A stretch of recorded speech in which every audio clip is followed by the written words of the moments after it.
We're going to talk about a pretty controversial topic today.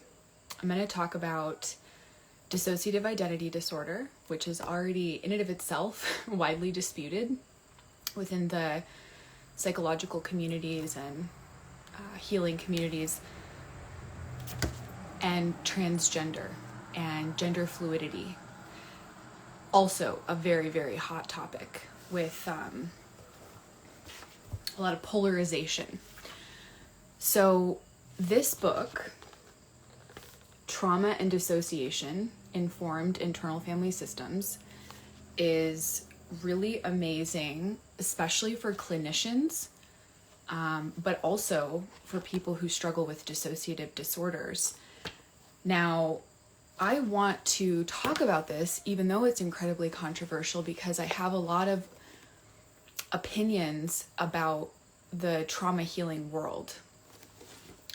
So I'm going to read to you this paragraph and the 2 case studies that are given from this book. I have already known this to be true, but I have never seen it written out like this. And I was like, damn, this is accurate. This is a perspective that most people don't have when we talk about transgender, gender identity, gender fluidity. And if we don't have this piece of the puzzle, then we're going to be in some trouble. So people with complex trauma and dissociative disorders can have parts who are male, female, gay, lesbian, asexual, robots, inanimate objects, animals, spirits, etc. Many are not sure who they are, and the question of who am I is ideally resolved in the therapeutic process. One specific area of concern is that there are reported cases of people who have had a dominant part go through a gender transition, only to find out later that this was not a decision made by the whole person. Most of these people were given approval by therapists who did not know about dissociative disorders and gave them a standard body of psychological testing as a part of the evaluation process. Unfortunately, standard psychological testing does not ask questions about or evaluate dissociation. I recommend that therapists who are evaluating people for gender reassessment add diagnostics for dissociative disorders and become competent in the standards of care for transgender and gender nonconforming people. Standards of care and the ethics of practice can be found online via the World Professional Association for Transgender Health. How do you know if a dissociative disordered client should get gender reassignment? It takes time and openness for system-wide exploration, and one must allow for inevitable uncertainty and confusion before consensus is reached. One critically important question to ask is, how much of the wish to change genders is based on trauma, and how much is based on a healthy expression of the person's identity agreed upon by most or all parts? There is also growing concern regarding teenagers who feel that they are in the wrong body and who rush it to get corrected. Teenage years are when people feel all sorts of different feelings and emotions coinciding with neurological changes and development. There is no definitive yes or no here, just a caution to take time, negotiate with all parts, and remain curious and open. It is best not to rush major decisions when a person has an extensive, untreated abuse, neglect, and attachment disordered childhood, and has never had the experience of living a life not based on traumatic events and feelings. So there's 2 case studies that they give, and each of these case studies is, showing each side of the coin, right? Where the gender reassignment surgery was actually a part of integrating that person's healthy identity, and where it went the opposite way. Okay, so example number 1. A cisgendered female was sexually abused as a child. A male part of her was dominant and knew he was not abused because he was male. The dominant male part got gender reassignment cleared by the therapist. In further therapy, dissociative identity disorder was diagnosed, and as the system of parts was worked with, it became clear to the client that they belonged in a female body. Now, we have seen many cases of this, right? Like in this massive, we'll say revealing, right? Like where people feel more comfortable to actually talk about their sexuality. And a lot of these stigmas are changing, although we have seen massive pushback from the other side of the coin. It makes me wonder, how many of these people who got reassignment surgery and then ended up regretting it later maybe fall into the category of having a dissociative disorder with multiple and very distinct aspects within the personality.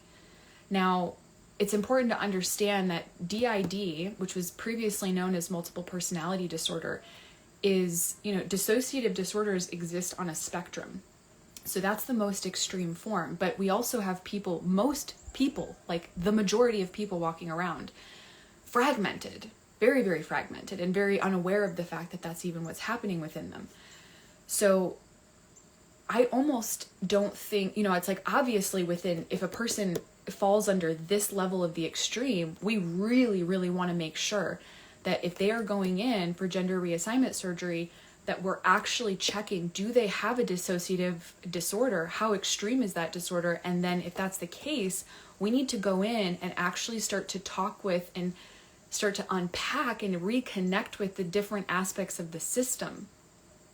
Because like in this first example, the dominant part that was a protector was the one that got cleared for the surgery. But like, do you get what I'm saying, you guys? Like, how many of these people who have regretted it later switched into a different alter, or suddenly became aware of this other aspect of them, or suddenly became aware of the rest of their system that actually didn't want that? So the second example is a cisgendered male client with D.I.D reported a history of feeling like a girl and secretly dressing in girls' clothing throughout his childhood. After system-wide discussions, they decided with their therapist's approval to start gender reassignment, which was a very important thing to their healing, right? So in this case, this was actually part of them coming home to themselves. Now, I know that there are people who have all kinds of opinions about this. As a practitioner, what I am most interested in is not making black and white judgments about this is bad, this is good. I just want to understand how much of that behavior is being motivated by the trauma and how much of it's actually a part of the person's identity. I have seen and known gay people, or like a lesbian, who it was real and authentic for her to be a lesbian, but when we started to unpack her childhood, this is somebody who was constantly surrounded by over-sexualized women, had a ton of negative experiences with men. There's all, so there's all this stuff that points to trauma that would have pushed this person into that type of sexuality. I also, having come from working in the sex work industry for 2 years, I noticed myself even wanting to become, like, I felt more gay, I felt more bisexual because I was having all these negative experiences with a particular type of man. So this is an incredibly nuanced subject. Now, there's a couple other things I want to say. One is that dissociative identity disorder is widely disputed, okay? I 1000% know and believe that this is real and that it absolutely exists. The amount of reported and diagnosed cases is 1.5% of the population, which is about 120 million people, okay?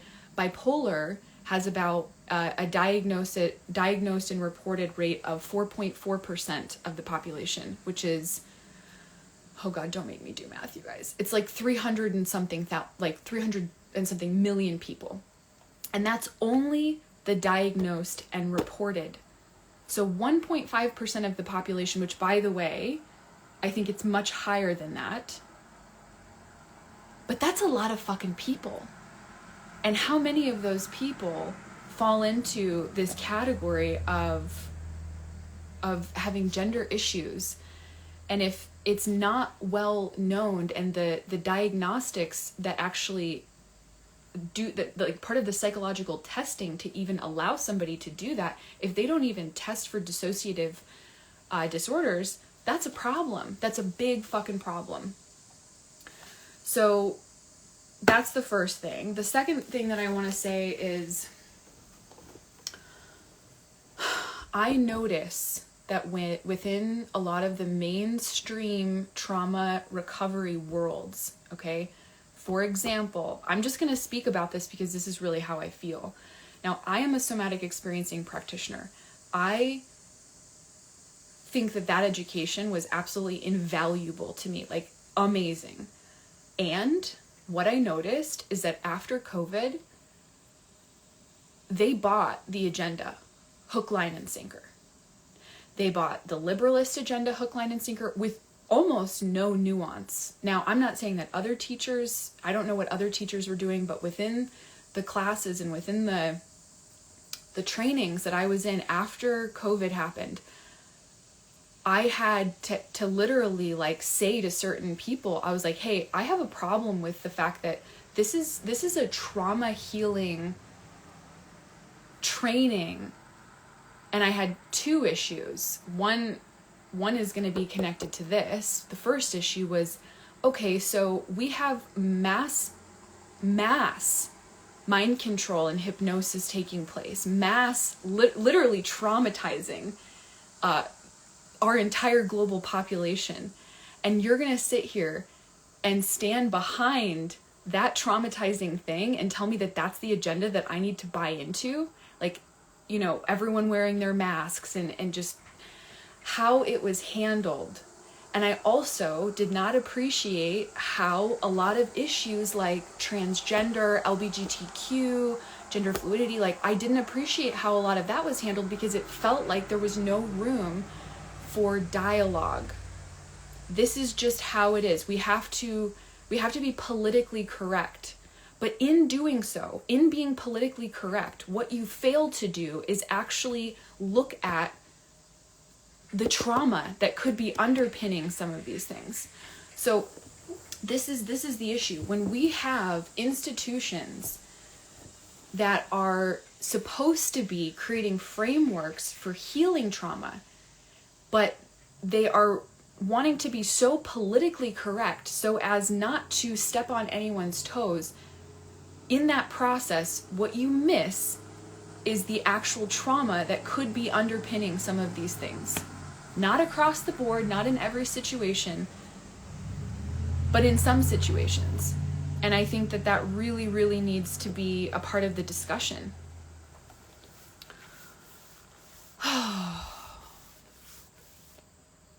Yeah. By no means do I think that there's a one-size-fits-all, but I wish that people were more educated about fragmentation and about how that actually impacts the behaviors and the decisions that we make and the way that we see ourselves and the way that we see the world. You know, you can't see dissociation, especially if somebody has D.I.D. The way that internal fragmentation is designed, it is designed to hide itself from other people and from the person who actually has it. So most people don't even know until other people start telling them things that are going on, like, oh, you switched and you became a completely different person, or, oh, hey, you did this thing and this person has no memory of doing that thing.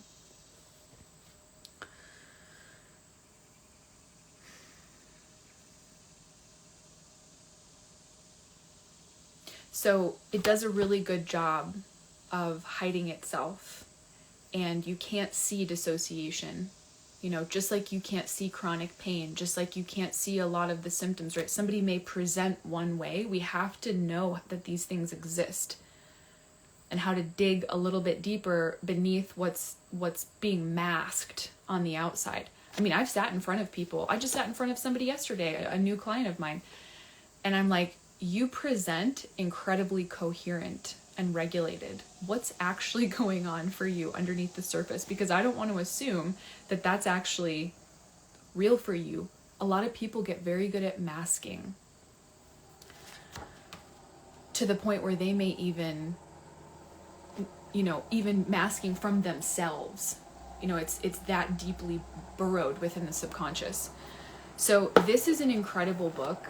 I highly, highly recommend this. If you are a clinician, if you work with people with trauma, you need this book. And there's another one that I ordered that didn't come from Amazon, so even though they said it was delivered, when I get that one and I start reading through it, if I have some things to share on that, I will. I'm in the process of also doing another favorite books reel, and I'm going to add this, and I'm going to add a bunch of other books that, so I actually found this through a D.I.D specialist who said that this and the other book I ordered are like incredible tools. So this also goes through some internal family system stuff.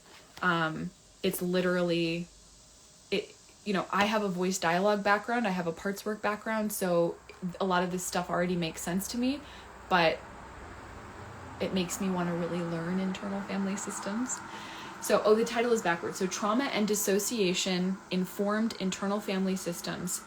And then this little thing down here says, how to successfully treat complex PTSD and dissociative disorders.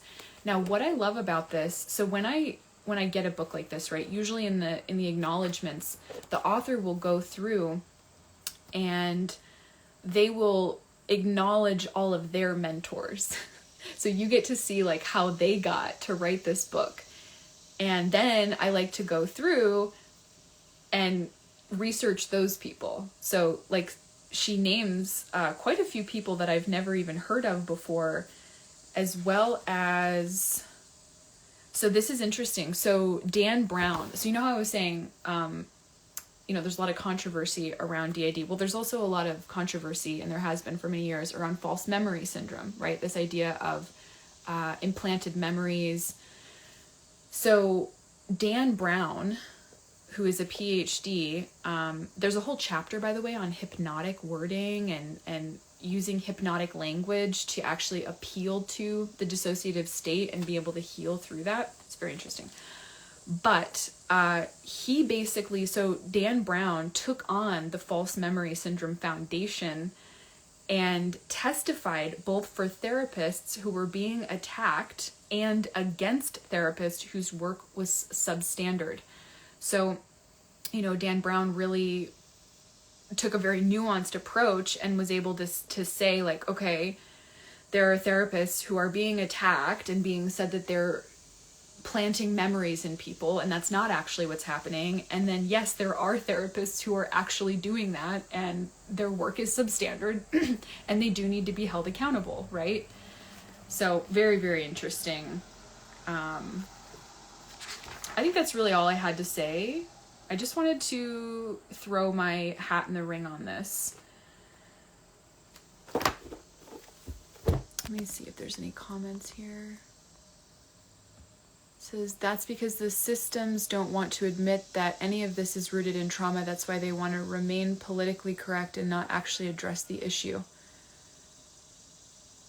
And it is a disservice to our people. It's a disservice to the people who are being trained and to our community. It's like, if you're going to place yourself, but here's the thing. It's almost like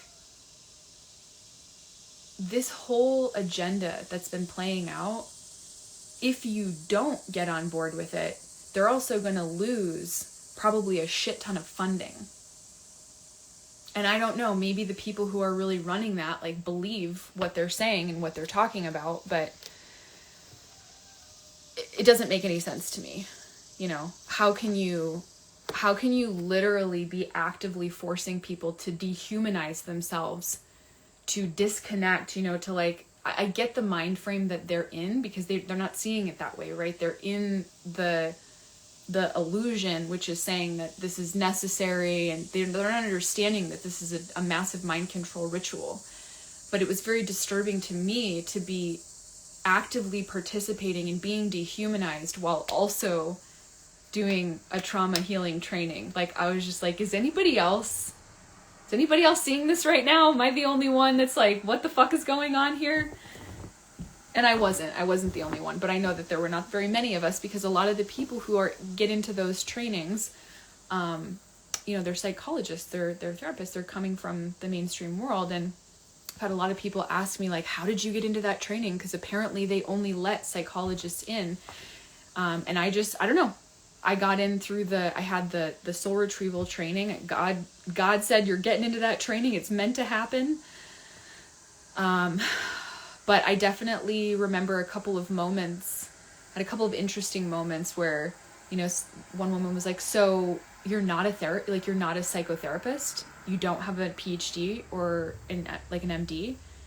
And I was like, no. And I could just tell that there was like some judgment around that. You know, maybe I will. Maybe one day I will, just so I can fucking be on the inside. I don't know. But right now it just doesn't seem necessary for me, when I can learn about all of these things myself and not pay, you know, $100,000 for that education. All right, guys. That's all I have to say. I hope you're all doing well out there. That's it. Take care. Bye-bye.